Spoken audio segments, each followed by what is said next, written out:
ভাই বাজার বন্ধু বান্ধবদের সাথে গেছিলাম ক্রিকেট খেলার জন্য। আর দেখেন বরফের পরিস্থিতি, পুরো মাথা ভর্তি বরফে পড়ে গেছে।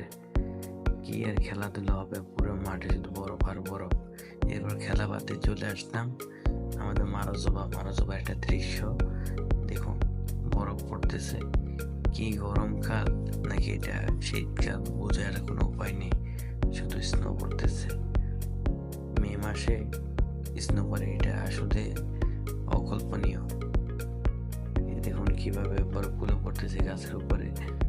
আমাদের জিমনেশিয়ামের জায়গাটাতে অত্যন্ত সুন্দর লাগতেছে, কিন্তু জিনিসটা হচ্ছে কি, একটা বে টাইমে যখন বরফ পড়ে। আর একটা পরিকল্পনা নিয়ে আমরা যখন গেছিলাম খেলার জন্য, খেলাটা টোটালি বেচতে গেল। সকালবেলা 120 টাকা ভাড়া দিয়ে গেলাম এত দূরে খেলার জন্য, খেলা তো আর হলোই না, পুরো দিনটাই বরবাদ।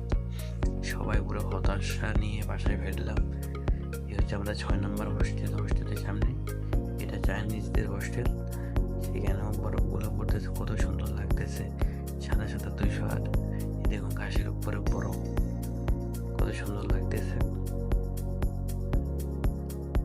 হোস্টেলের সামনে। এগুলো কিন্তু আমি দেখাইছিলাম যে 1 সপ্তাহ আগে কোনো গাছ ছিল, পাতা ছিল না। আর এখন দেখুন পুরো পাতায় জঙ্গল পড়ে গেছে। এটি রাশিয়ার ওয়েদার।